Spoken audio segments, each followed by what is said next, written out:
Chairperson of the Executive Board, Madam Director General of UNESCO, Excellencies, Ministers, distinguished ambassadors, friends and colleagues, representatives of intergovernmental and non-governmental organizations, members of the media, ladies and gentlemen. It is with great joy that I declare open the 36th session of the General Conference of the United Nations Educational, Scientific and Cultural Organization.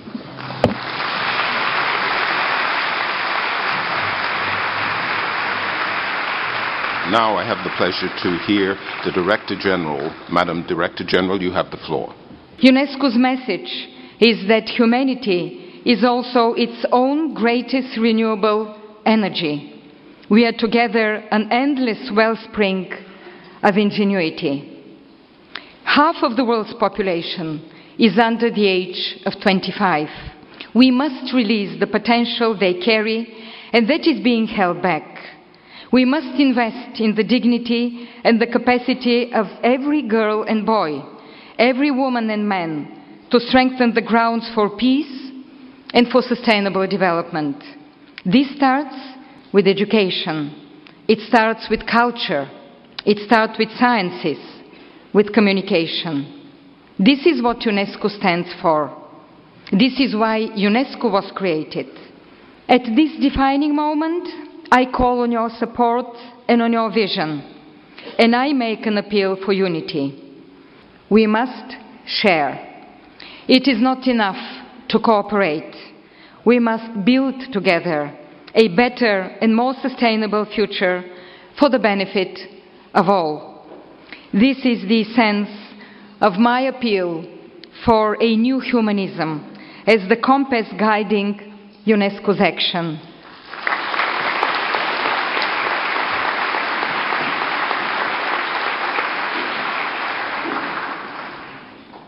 And now I'm very happy to welcome at UNESCO the Minister of Education of Haiti.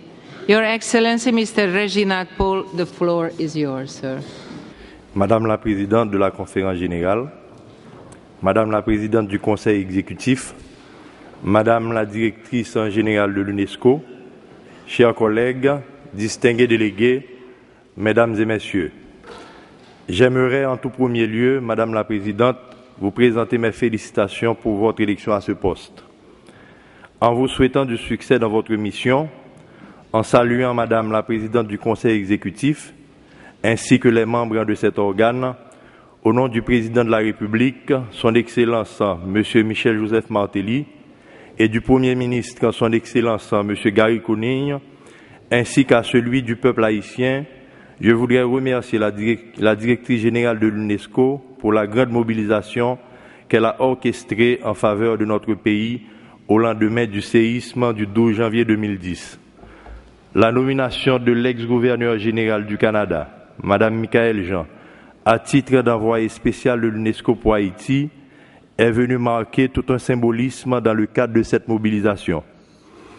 Aujourd'hui, face à cette auguste assemblée, c'est un grand honneur pour moi de prendre la parole en tant que chef de délégation de mon pays à la 36e session de la conférence générale, la première après le séisme du 12 janvier 2010. Le peuple haïtien a apprécié l'élan des pays membres de notre organisation qui, dès l'annonce de cet événement et de ses effets, ont volé au secours de la nation, victime du déchaînement des forces naturelles. Je saisis cette occasion, au nom de mon peuple, pour adresser mes vifs remerciements aux membres de toutes les délégations présentes à la conférence générale.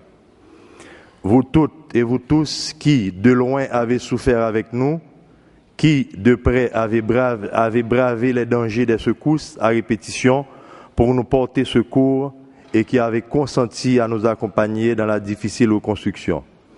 Et j'en saurai gré à chaque délégation en particulier de transmettre nos remerciements à son peuple pour la solidarité manifestée envers mon pays. Dans ce contexte, nous avons une pensée spéciale pour le peuple turc qui vient d'être frappé par un fort séisme.